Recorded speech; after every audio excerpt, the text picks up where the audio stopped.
I have the pleasure of introducing both of these women behind me. Jennifer Dougherty is the manager of real estate planning and development at Southeast Pennsylvania Transportation Authority, affectionately known as SEPTA. Jennifer has worked on various large planning efforts, including the cycle transit plan, trolley modernization, and comprehensive bus network redesign. She currently leads SEPTA's transit-oriented communities program planning efforts, including zoning, land use, and property redevelopment that enable more people to live and work near SEPTA's stations and services. Prior to joining SEPTA in 2013, Jen worked at the Philadelphia City Planning Commission as a community planner, specializing in civic engagement and community planning. And personally, I know she's a wealth of information, especially when it comes to multimodal forms of transportation. And Martha Cross, our volunteer today, is a principal from Make Advisory Services LLC. And she has a background in community development, real estate planning, and management within mission-driven organizations, along with a strong commitment to teaching, mentoring, and serving her broader community.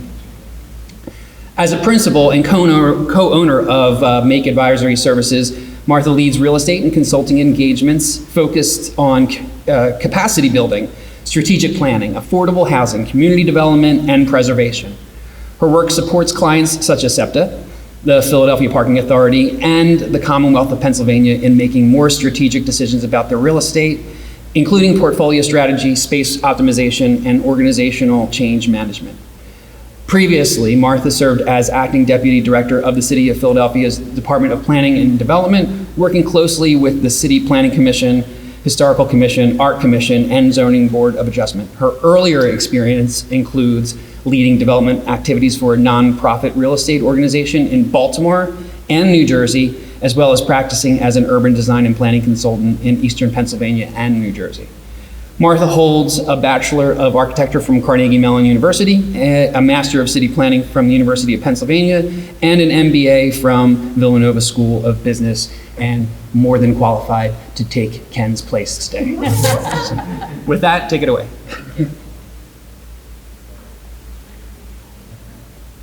Thanks, everybody. Welcome to Transit-Oriented Communities Magic. How to turn stations into destinations for success. Look at that. I'm on the slide. Magic. Magic. Ken Starr was supposed to be my co-presenter. He bailed on me on Friday. And Martha graciously has stepped in. So that cold open was only... we just compressed the timeline so that you could witness it. But we really want to be able to highlight the coordination and the community and the partnerships that it takes to make a successful plan turn into reality. So we're going to do a really quick overview of SEPTA's TOC program, what it is, implementing TOC, which we're going to focus on, building your team. Is your station ready for transit-oriented communities? And then how to utilize consultants. So just a really quick introduction into transit-oriented communities. What are they? So you might have heard of transit-oriented development. You might have heard of transit-friendly communities. There's lots of different names, but all it means is communities that grew up around transit. And southeastern Pennsylvania is particularly rich in this. We are lucky to have many communities that grew up around our train and trolley lines that we've inherited from the 19th and early 20th centuries that predate the invention of the automobile, or before it was common for everyone to own one. And so our land use patterns and how we live today is very much impacted by decisions that happened well over 100 years ago. And SEPTA has not only inherited these lines, like the D line and our Media Wawa line and all these other amazing assets from the Pennsylvania Reading railroads, etc., we've inherited the land use patterns that make up the region today and make up our ridership today. We're very fortunate that we have so many of our passengers are able to walk and bike up to our stations and services. We only have about 20,000 parking spaces across the entire system, including our garages. If our ridership was dependent on the amount of parking that we provided, we would be screwed. So, you know, we really benefit from this. And we know that we need to work with our partners to further transit supportive land use, urban design, and development that reinforces the assets that we've inherited, but also the major investments that the public is making and taxpayers are making in transit today. And just to kind of reinforce this point, oh no, gosh, what happened there?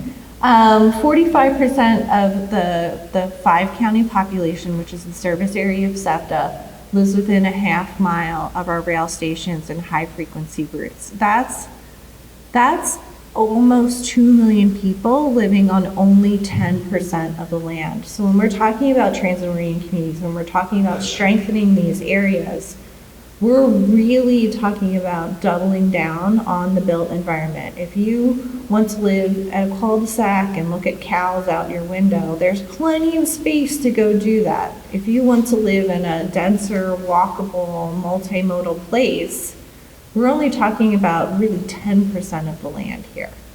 So it is about reinvesting in that fabric that's pre-existing. So SEPTA published our guidelines document in fall 2024, and this, not only reacts to understanding that our real estate is an untapped asset that we have, it is also about reacting to long-standing asks from our stakeholders to participate in planning, policy, and zoning work, to review developments and weigh in on them. I remember we got an ask from the city of Philadelphia to write a letter to the zoning board about a self-storage building that was going up near one of our Broad Street line, our B line stations. And at that time, we didn't feel like we could send that letter because we had no justification for it. Well, now we do with our guidelines document. So if you want to write me that letter being like self-storage is bullshit near our train stations, please let me know. I'm happy to write that letter now. Our guidelines provide clear goals and strategies, illustrative station typologies and corridor typologies, and a strong implementation framework. I'm not going to read all of this to you, but we do have 3 goals for the document that are supported by strategies that encourage compatible new development, adaptive reuse, and capital improvements. So the first goal is foster people-first communities. Second is increase mobility through seamless transit, walking, and micro-mobility trips. And the third goal is create economic opportunity by allowing more people to live and work near transit, which should not be a surprise or controversial that SEPTA would like people to be near our services. So we now have a document that says this, and so when I show up to meetings, they're like, oh yes, it makes sense that SEPTA is now weighing in on things like land use, zoning, and development. I don't know what happened when this PDF got exported, but our typologies are just a way of visualizing what does transit-oriented communities mean. It is not one size fits all. It is very much determined the density, the height, the types of uses, those strategies are all influenced by the frequency and number of transit options, how walkable the community is, are there multimodal connections? I'm sorry, you're not gonna be able to read this slide. We'll fix it and we'll send it out to you later. And that you aren't going to be expected to have a little bit of Center City or University City or Conshohocken necessarily coming to your suburban or small town. So when people imagine transit-oriented development or transit-oriented communities, they might be thinking of something that looks like this. But we want to say hey, there's scales of this that go down. And these are really helpful things that we can bring out to communities, and we can say, it should be tailored, it should fit into the existing fabric and the services that are available and the infrastructure that's available in your town. So for instance, this new building scale, which you can kind of see next to like a generic L or B station, has, multi-family stories above ground floor commercial. When we move into this scenario, which is more of a town center or a suburban community, we have the same scale building, the same kind of uses, multifamily above, commercial on the ground floor, but it's wrapping a parking garage. And so that things change and they adapt to suit the area that we're developing in, and we can work with the community closely to see what that vision should be. So even in a more suburban location, ex-urban location, we can still fit in something that's transit supportive, but a lower scale, and maybe just residential stock townhouses or garden style apartments. And what sets apart our guidelines document from other guidelines documents is that we want to acknowledge that a lot of our ridership is on our surface transit routes. And so we develop corridor typologies as well, where we want to say, along these corridors, they shouldn't become more and more auto-centric, because often our bus routes, our trolley lines have higher ridership than individual regional rail lines. And we want to have a say that these should still be walkable community centers, main streets that prioritize transit, bicycle, micromobility, and pedestrian trips. So we have 3 ways of implementing our plan, which is also a way that we're a little bit different than other guideline documents. And the 3 ways are partner and sponsor, coordinate and facilitate, and plan and advocate.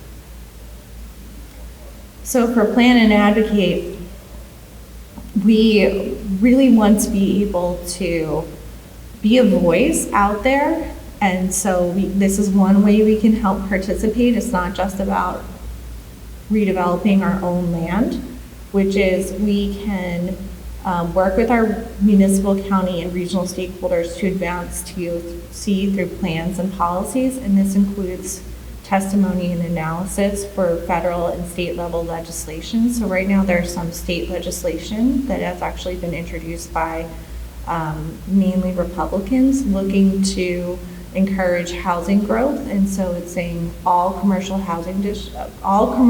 districts should allow housing as well across the Commonwealth. And so that SEPTA's been asked to review this and to weigh in on this. And so things like that, where in the past we wouldn't have been a part of, we can now be a part of encouraging supportive land use and policy decisions. We can undertake best practices research for you and participate as a stakeholder on county and regional TOC or TOD plans. We support TOC projects on areas that we don't own. SEPTA does not own a ton of property. We're a legacy transit agency, so most of our property is surface parking lots or maintenance or operational facilities that are on the smaller side of things. When we were putting our guidelines document together, we were talking to other agencies. And while other agencies in Sunbelt and Western areas were jealous of us already having this amazing built environment and amazingly large system, we would talk to them, and like we were talking to UTA, which is like out by Salt Lake City, and they're like, oh, we have 40 acres. What are we gonna do with 40 acres? I'm like, man, screw you. Like, but like we know that we have to encourage TOC in a broader, more general way. And we're able to provide TOC zoning code language review and analysis. So if you're, as a community, looking to encourage redevelopment around your train station or along the line, please reach out to SEPTA. We're really willing to take a look at your zoning code. You don't have to hire a consultant necessarily, but like there's other resources that might be available to you than necessarily having to look for money or having to go after a grant resource. Your county can be a great resource as well in this respect. Coordinate our capital improvements with adjacent developments. provide letters of support, and provide developer services. And the reason you might be here today, or why you want to talk about this, and why, you know, Martha has been such a great asset, Meek has been such a great asset, is that piece that is redeveloping SEPTA property. And I'll take you through this, but the stations that we have prioritized for study and for redevelopment and going out for requests for proposals have certain qualities that we're looking for. So higher development potential, larger, not weird shaped parcels. We have a lot of like pizza shaped parcels that's really hard to develop. Supportive plans and zoning, strong municipal partners, previous interest, and then we work to create stationary concepts that we then go out and enable us through a transparent and competitive process to seek a joint development partner for a long-term land lease. Oh, look, this graphic's still readable. Building your TOC team. So this is partnerships are key to this magic, and you can rearrange these circles. And if you're in a different circle, put that circle in the middle. It just happens that I'm from SEPTA, so I put SEPTA in the middle. But if you're an elected official, put yourself in the middle. If you're, you're a municipality, put yourself in the middle.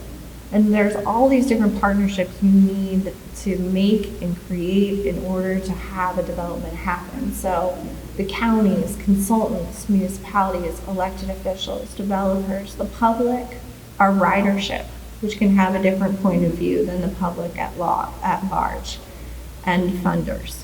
And by funders, that can mean banks willing to fund a development, but it can also mean grant sources that can help fund studies or can help fund development of affordable housing and other things like that.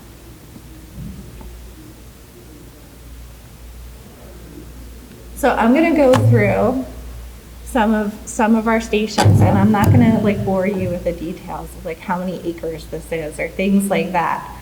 But I'm taking you through a few projects that we're working on, some of which are public and some of which are not. So it stays in this room. And on YouTube. Oh no, it's on YouTube? Yeah. Okay, it's fine. So Conshohocken Station is our furthest along, and then I'll take you down to our stations that are in the most conceptual stages. So Conshohocken Station, those like factors we were looking at that for successful TOC, we have high development potential and we have a larger parcel. But you notice not all of those boxes are up there. So our strengths here were our board and elected officials. SEPTA had received $27 million to build a smart garage. What is a smart garage? No one knows. But this garage would be so smart, you would be driving down the Schuylkill Expressway, pull off just to get inside this garage and take SEPTA. So we got congestion mitigation funds, because clearly this would be relieving all the congestion on the Schuylkill Expressway, and suddenly it would be smooth sailing. But our board was like, what the heck? You're just going to build a garage in Conshohocken? Are you crazy? Conshohocken is such a hot market. Why don't you go out there and put an RFI out and see if any developers would be interested in also partnering with us to build apartments? So we put out the RFI, it came back with lots of interest, and that led us to an RFP. But you might have noticed we didn't do any outreach as a part of this process. So I think one of the things that I find when I'm working with large institutions like SEPTA is they are often poised to maintain their assets, potentially grow their number of assets, be ready to serve their primary mission. But when their board asks them to pivot and says, you know, what could we do with this? What if we didn't want to just build a garage? What if we wanted to invite developers to the table? That same team says, well, that sounds good. It's not what we do all the time. So I'm sure we can just put something out and maybe folks will show up, right? It's sort of the same, like maybe we'll just have a public meeting, not tell anyone about it. Like, let's hope that folks show up, the people we want show up to the table. And that's this is one of the first projects that we stepped in on to help SEPTA. Not to tell them how to do what they're doing differently, not to tell them how to offer what they're doing or think about the garage or their own operations differently, really just to be a bridge to the development community. To say, let's look at your RFP, let's look and see what you're asking, what you're putting out there, what that information, and tell you what that information is going to look like to developers. Can we make some adjustments? And when you get those responses back, let's look at them with you. SEPTA still makes the decision. We don't make the decision. That's their role and their function. But we can say, listen, this is where we think these proposals might be advantageous to you. Here's where this might be a problem for you. Or these folks might be proposing something that's going to be problematic given the grant funds you have, for example, right? Just really helping to interpret between SEPTA and the development community. And so Conshohocken was sort of the first place we stepped in. You had already sort of gotten down the road when we jumped in, but we've since sort of jumped in on other stations and helping in that way. And we are working closely with the developer. We chose Altera for this project and working closely with the borough who downzoned the property while in the midst of us soliciting a developer so that residential is no longer allowed by right. So we're working through that right now. Now, Ambler was our first one where we did a planning process. We actually did a stationary concept and we did this like soup to nuts approach, and it is magical. You see it checks off, literally checks off all the boxes. None of the other ones we're going to talk about check off all the boxes. And it's the lowest of our low-hanging fruit. And we knew that this would be a great station for us to have our first TOC project, our first joint development project, because Ambler had been knocking on our door for over a decade saying, please take a look at this giant surface parking lot in our community that has major stormwater issues. And we knew that we were going to have a super supportive elected officials, stakeholders from the public to staff at Ambler Borough who were incredibly helpful, to Montgomery County Planning Commission who stepped in and helped support zoning changes. And the team building here that we really needed to work on was our internal stakeholders, because we hadn't really done this before. And we needed to reassure folks that our operations and maintenance piece would continue to work here at Ambler, but also that financial piece as well. I would say this is one, Jen's right, we knew this was a huge opportunity and developers would be really interested. So when we started working with them around the RFP, what we wanted to make clear to developers were what the challenges and barriers on the site were.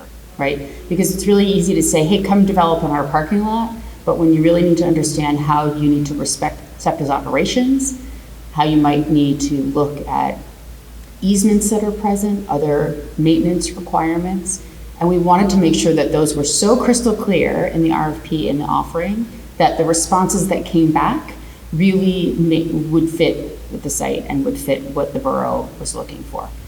I think in many of these situations, we also realized that this was a big step for SEPTA, right? A really big foot forward for them to go out on Conshohocken and Ambler, and they didn't want to get it wrong, right? They didn't want to get a bunch of proposals back from developers that missed a key point or that weren't really feasible because they were expecting another site to be available or more square footage to be available.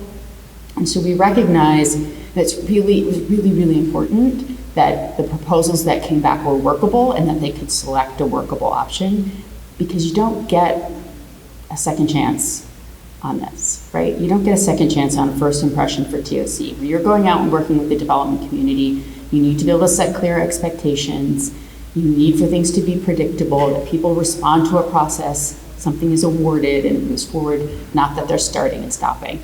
So that was really critical. We spent a lot of time on this RFP to make sure that it was right, and then us also helping to get the word out in the development community that SEPTA was really serious about this, that the borough was serious, so people would really come to this, spend real time and money getting ready and putting in great proposals. And we really got some fantastic proposals, a lot of them. I feel like, yeah, 7 really strong proposals for this site. So Germantown Station, our Shelton Avenue site, this is a vacant lot. And this has incredibly supportive plans, probably 30 years worth of plans saying do TOD at Germantown Station, one of which I led when I was at the Planning Commission. So of course I was like, I want to do Germantown Station. We have a big, ugly, vacant site here. We're not using it for anything else. It seems like no-brainer. We have to redevelop this. We've had unsolicited interest in the past. We should definitely do this site. And of course, we had incredibly strong partners with the Planning Commission as well as the public and community organizations who all are really tired of this vacant lot on Shelton Avenue, which is the main shopping street for Germantown. It's less than a quarter mile from the intersection of Germantown and Shelton Avenues. But where we really needed to do some team building, and we're continuing to do team building, is around elected officials. And this desire to make sure that there's a real affordability component here and that this project is successful. It's not just about a regular old apartment development, because there's tons of new apartments going up in Germantown that are between like 5 and 7 stories, but none of them are necessarily affordable to long-term residents. They're all market rate. And so there's a strong desire to make sure that a public asset continues to be a public asset, and that this was a real opportunity to not only meet the mayor's housing goals, but also provide affordability that you cannot expect necessarily from a private development. And the keys here for the elected officials is that the zoning does not allow residential by right. So we need their buy-in in order to get the zoning right here. I listed that there's an arborist on this one, which is a weird thing you might need from a consultant helping standpoint, but we do not have an arborist on staff at SEPTA. And one of the things we heard when we did community meetings are that there are a lot of trees on this site and that line this site, and the community did not want to lose that asset. And so something I never would have expected before we did a public meeting, but doing that public meeting really helped us hopefully prevent us from a big misstep that could have like deep sixed the project later. It's good to hear those concerns up front than when you're starting construction or somebody, takes a chainsaw to that London plane tree that everybody loved, and then you're hearing nothing but like negativity about a project. I'm sorry. Yeah. And then for Langhorne Station, we have a larger parcel and supportive plans. We have team strengths with the Bucks County Planning Commission. DVRPC helped us do this study, as well as key municipal champions. But we have a lot of team building to do with the public and some other elected officials who, from doing our public meeting, one of the main questions we got is, who is going to live here? I'm like, well, don't you live here? What do you like about Langhorne? Well, the things that you like about Langhorne, the new residents will like about Langhorne. But there was a deep concern about the quality of people that would want to live in Langhorne, which was a bit of cognitive dissonance there that I had to really talk people through. So we really have to this is a new idea. Nobody's ever thought about this necessarily in Langhorne, or only some people have. So you're reintroducing this, you're building up this concept, you're getting people confident with it. Swarthmore Station. You're not going to find this one on our website, but we've been working really closely with Swarthmore Borough and Swarthmore College. And this was really prompted by Swarthmore Borough updated their comp plan. And as a part of their comp plan, they picked the parking lots at Swarthmore Station, which are owned by SEPTA and owned by the college, to be a TOC. And then they went to Swarthmore College and they went to SEPTA and said, hey, would you do this? Would you work together to do a joint development? So this would be a big deal because we're both partners who have never done this before. The college has never done this, SEPTA has never done this. How would this work?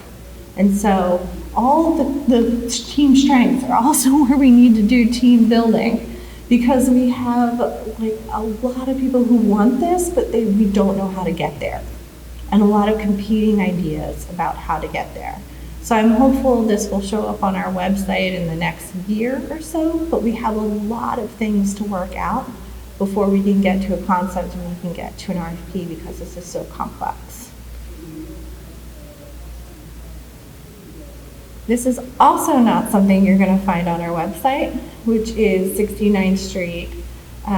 We've been looking at our commuter parking garage. We've been looking at the South Terminal sites, and this had previously been considered just for a garage. And that fell through. And so it was like, we have to go back to the drawing board, and we have to figure out, can we put residential here as well? And the thing here is there's no lack of strengths in terms of the township, our SEPTA board members, the Delaware County Planning Commission. The issue here is the market. How do we get the funding to rebuild our South Terminal? How do we get the funding to build housing? How do we get the development community interested in a site that isn't in the same kind of market as we were just talking about in Conshohocken or Ambler? And so that is really building partnerships that are external and figuring out clever ways of funding something. And then finally, our Palatine crew quarters. We had a developer cold call us several years ago saying, we're going to put a biomedical multi-story building here, and we're going to build you new crew quarters for your regional rail staff. So this is where like the regional rail conductors and engineers report in the morning and then go out and run regional rail from 30th Street Station. It's jokingly called the Palace. It is not the Palace. It is a cinder block building built in the early 80s with no windows. And we could really use a new crew quarters. But the thing is that fell apart. That proposal fell apart because the market changed. And so we were tasked to go back out and figure out, well, what can we do with this site? Should we put it back out? So this was a case where the SEPTA staff had a gut feeling that the market had changed enough that the proposal that came in before wasn't coming back, and they weren't going to get the same deal. But the board said, but that deal sounded great. Could you go back out and get that deal again? It's like, that deal is gone. But what does that mean, that deal is gone? What could we actually do in that site? So this is one where we worked also with one of SEPTA's planning partners and actually started running the numbers. We looked at what could fit on this sort of the pizza-shaped site. We looked at what SEPTA was hoping to build here, what they needed from their crew quarters, what they needed from parking. We looked at a couple different densities. We looked at the market. How much retail could realistically get here? Housing market's incredibly strong here, but the site is really challenging. And if we needed to leave free parking for SEPTA, it meant structured parking. The numbers started climbing. Right? I see folks shaking their head. Couldn't make it work. We could not show a scenario where the housing, based on the cost of construction and the affordable housing requirements here, based on zoning, we couldn't show a situation where SEPTA would be able to get what they wanted and still get paid for the site. Right? Does that mean this site will never work out? No. But does it mean it's time to put it out now? No. And I think that's one of the things that we're trying to do here, right, is help SEPTA make good decisions. Like I said, we didn't come in and tell them anything they didn't know. They had the feeling. What we did was bring some expertise, a little bit of capacity, and show them they're right. Things have changed. Here are the numbers based on what's getting built and our experience of working with developers, and here's what you're going to get if you go out now with the same ask. So you're going to either have to think about changing your ask, what you're doing, or hold off on going out. So this will not be one you see on the SEPTA website, I hope. Okay, so I don't think we have a ton of time left, and so I will talk. But we also started really late. So we get I don't know. I don't know how the time works here. Does time get suspended when we're here? We're delayed though. Stick around. Okay, so I want to talk a little bit about From my experience of working with the city and now working as a consultant and co-owning a firm, what I talk to people all the time about when it comes to hiring consultants. Raise your hand if you've ever had to hire a consultant for your job. Okay, a few of you. Now raise your hand if someone's taught you how to do it. Either taught you how to hire people, taught you how to manage them, taught you, okay, absolutely no one. I thought maybe someone was gonna be like, maybe you had a really fantastic boss or something, right? That's the thing. When I was at the city, no one taught our staff how to work with consultants. When I was a consultant, no one taught my clients how to work with me, right? We were all sort of figuring it out. It's an expensive procedure to figure it out as you're going along, right? And it doesn't always work out the way that you hope it will. More than we want to admit, consultants though, a lot of times in municipalities and transit authorities and large institutions, they influence how things go, right? They influence what gets studied, what's determined feasible, what moves forward. So when you're thinking about hiring consultants, when you're thinking about building your team, whether it's for TOC or other projects you're working on, I want you to think about why you're hiring. Expertise, capacity, both, neither. Is it really not clear why you're bringing someone else on, why you're not doing it in-house? Let's talk about why you need to think about that. When your staff has time, but they don't have the expertise, this actually can be a pretty good opportunity, right? They've got time to be engaged in the project and work with the consultant and potentially learn as they're going. What happens when they have the expertise, but they don't have the time? So you're bringing in someone else to do the work that your staff could otherwise do. Risk of resentment. Why do they get to do the fun work and I have to do the plan review? I have to do the grant writing. I have to do the day-to-day work. And then they're not engaged and your staff aren't interested. If staff, including yourself, have neither time nor expertise, huge red flag. How do you know you're gonna get what you want if you don't have the time to work with the consultant and you don't understand the product that they're giving you? This is a big one coming from the city. How well do you know your procurement requirements? You better know them inside and out. You better know the people who know them inside and out.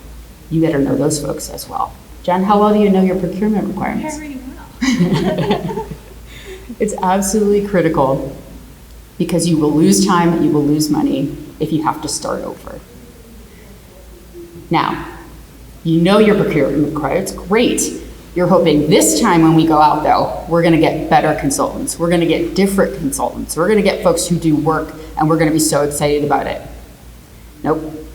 If you keep running the same process, if you keep doing things the same way, you're gonna get the same folks who respond and you're gonna get the same products that you're getting.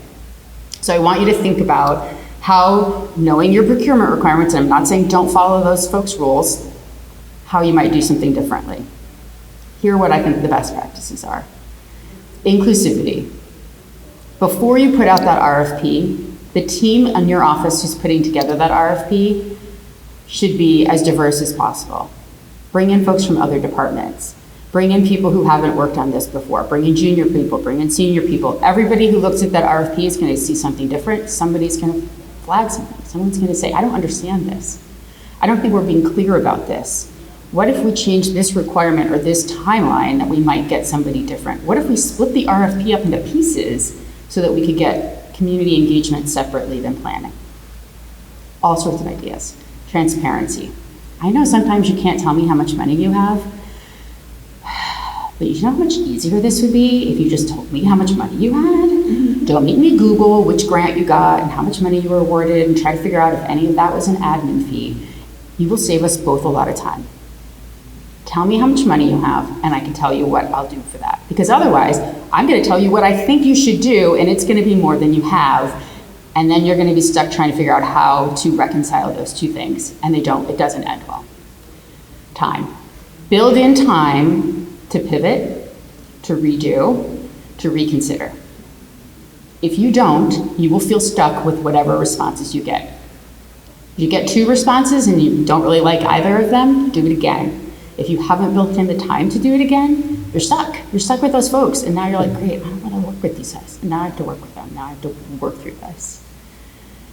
Once you've got someone, set up the relationship, and not just the scope of work, but how you're gonna work together. Who makes the decisions? Is it the PM, or do they have to run things up the chain? What level of decisions get made? What's the rhythm of communication? Do you need your PM to check in with their PM ahead of a steering committee meeting so you're on the same page? Figure all of that out up front. Don't wait for a problem to have to go back and restructure how you're working together. We talk all the time, and this is a lot about how we work with SEPTA, is that we don't want to come in and just do the work for you and leave, because then we've left, and what have we left you with? We really want to scaffold your staff and teach them. We want, when we walk away, for them, the staff that we've been working with, to be smarter, sharper, more nimble, understand the process so that they're asking better questions and really doing better. When your consultants leave you, they should leave you with more than the deliverable, right? They should leave your staff better for it. So what does it look like when things are going really well? You have a great thought partner, they're challenging your assumptions and you're sort of working things through, you're moving things forward, and you're really bolstering your internal capacity as you go. What happens when it's not working? Don't wait. If you have to, use the contract, be direct, get involved early, document everything, right? Don't wait to get the deliverable you don't want to get or that's not helpful. As soon as you can, move it forward.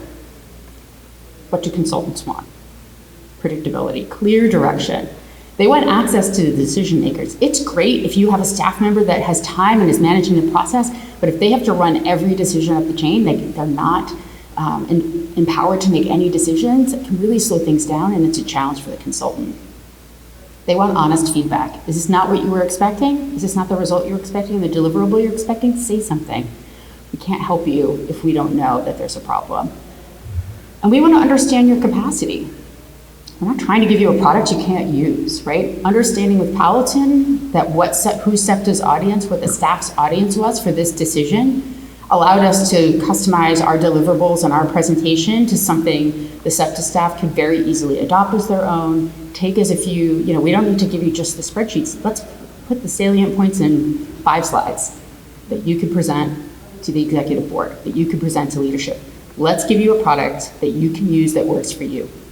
It doesn't have to be a 60-page report with appendices if that's not the product that works for you. So just a couple of final points. Great consultants adapt to your capacity. They give you a product that targeted to you, that offers the expertise you need and the thought partnership you need to move forward. And great consultant partnerships, they go beyond the deliverables. They help you make better decisions, they give you stronger internal capacity, lasting impact and trust. My favorite clients are the ones that we have developed great relationships, and they come back to us time and time again because they know that we can get them a product, a deliverable that's helpful, it's useful for them, they learn something and they're working. And really the idea is eventually you don't need us anymore, right? That's what we're working towards. Not that you have to bring us on every single year, but eventually that you have the capacity. And we help you maybe even think about how to grow your team to bring the person on that can do those pro formas or can do that steady work that you have so that you don't always have to rely on consultants. And with that, questions?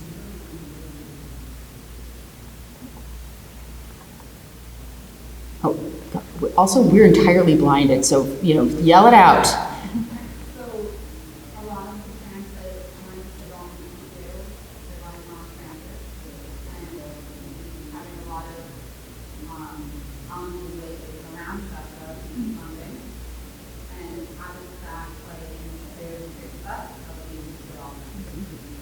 Great question.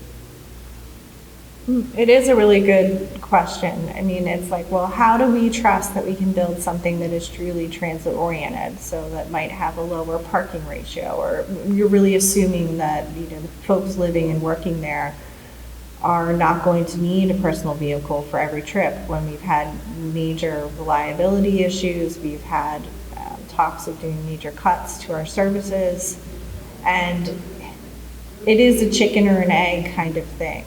And it's like, well, if we don't have people who live around a station, if we don't have people, if we don't have a density of people, it's hard to have ridership, which like helps us make decisions on what lines survive and what stations survive, as well as bringing us revenue. But, you can't have the ridership if you don't have the service.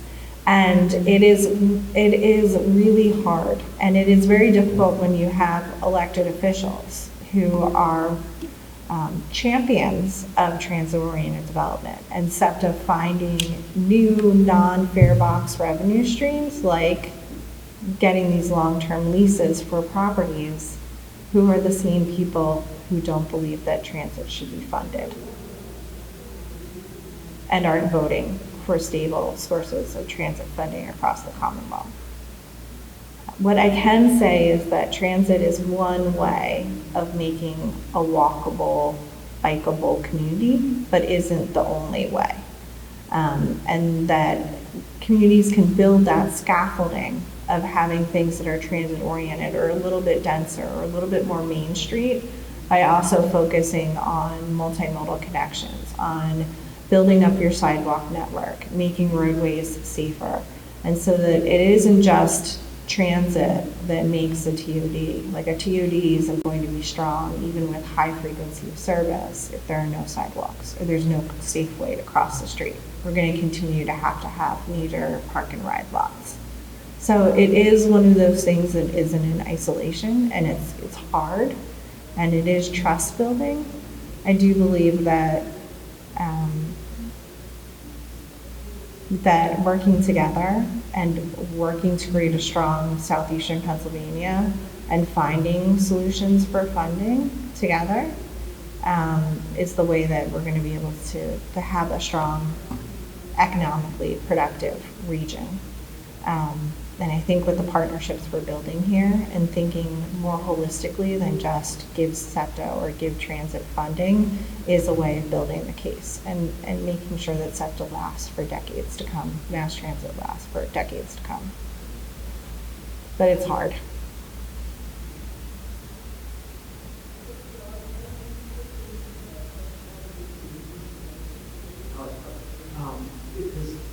We've also developed through the station. Understanding that they're trying to also ridership and whatnot. Is there a way that SEPTA plans on monitoring that to see, are they using transit and not driving to work or something like that? Yeah, that's a great, like, how do you control for that? And there's been, when we were asked to put together a guidelines document, it's like, well, find facts and find a study that says that TOD brings X amount of ridership growth. And it is so hard to find that number because there's so many other factors out there that could be affecting ridership. So right now, gas prices are up. When gas prices are up, transit ridership goes up. So how do you control for all these factors that are outside of your purview? But one of the things we definitely want to do is provide our SEPTA partnership PASS program, where we work with apartment building owners, with major employers to provide passes for their employees, and then we can kind of track usage. So for instance, Swarthmore offers free transit passes to all of their students. And what we saw is that ridership did go up at Swarthmore Station, and ridership particularly went up at Swarthmore Station on weekends. And then we were able to track how the passes were being used, and we saw that was a direct effect from Swarthmore University providing passes to their student base. And that makes a really strong case when we went to other universities and said, hey, this is a great product for you to invest in. Now you don't need as much parking. You don't need to provide student parking, or this is a great perk that you can put into your student life package. And it was a great sales point. So I think we're going to be definitely tracking it, but we might have to be a little clever about how we're tracking it and then use that as a part of our future sales pitch.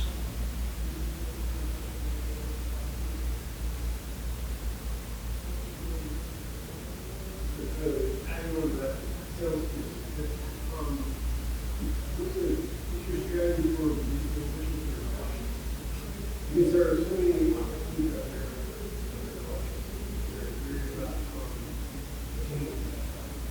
That's very, very true. And I think because we're such a new program, we want to go where we're asked, where we're invited to go. When we were doing our guidelines document, we were asked by our board to look at 3 pilot locations. One of them was Ambler. 2 of them weren't even in this presentation. Because we did like a desktop review and we're like, oh, this is a strong market, this is a large parcel, this checks off this box, but it didn't check off the strong municipal partner or necessarily the supported plans or zoning. And we went out to those communities and we're like, this would be great. Here's why we think we should do this. And they were like, what are you talking about? We're not interested in this. They just weren't ready. It was too foreign. It was fear of change. It was, well, my elected officials, I know them. They're very anti-density or new development. They only want to see single-family homes. So we are now hoping, going to events like this and talking to folks and putting things out on our website and the press that we're getting, is that communities will come to us and say, or elected officials will come to us and say, hey, what about your property here? Are you looking at it? Can you take a look at it? And that's a much better way for us to move forward and know that we're going to have successful projects. So we really love it when a place like Swarthmore, comes knocking. Or in Langhorne, that was Bucks County Planning Commission who came to us with the idea for Langhorne Station. And we have 3 municipalities there. And I don't even fully understand how the heck this happened, but the tracks are Middletown Township sandwiched, a sandwich of bread of Langhorne Manor and Pendel. And so we're working with 3 municipalities, 2 of which are like, yay, yay. And then one that's like, I don't think so. And so we're like really working through this. But one of those like cautious municipalities was like, why don't you do a public meeting and see what people say?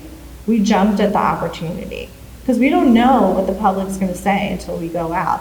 And even though that meeting was a little strange because people are like, who wants to live here?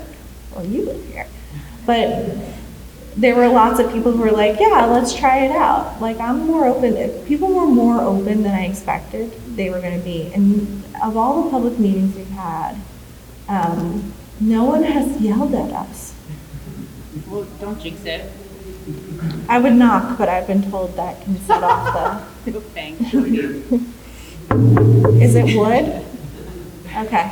Yeah, but I think that's one of the things, like when having a consultant on board or having people with experience, this past experience in doing this other places and building that capacity. Because SEPTA, TOD and TOC might be new to SEPTA, but we are 20 to 30 years behind most transit agencies. There's lots of expertise out there. We just need to be able to access it. And that's really about building that capacity. So like when Ken disappeared, we made a joke of it, we made light of it, but how do you fill that expertise gap? How do you make sure that when one person leaves an organization, that the program doesn't collapse or the project doesn't collapse along with that person? And that is the framework of having consultants like Martha, who not only like physically could step in for this presentation today, but is there providing support through the projects. Building my capacity. I didn't think I knew anything about finance or, like this would ever be something that I would be asked to learn, but I'm really trying to have that mindset of take this opportunity. You can learn anything. I'm not telling you how long it's going to take me to learn it, but I can learn anything. And we will build this program and we will make it a success. And having a great consultant like Meek, who is not just like, well, I'm going to give you this deliverable, and then when you need it again, you can hire me again. It's like, well, let me help you grow your capacity. And it's not a relationship you're always going to have.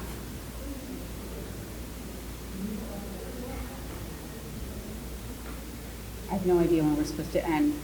So if there are no other questions, we won't make you sit in silence, and you're welcome to come and speak with us.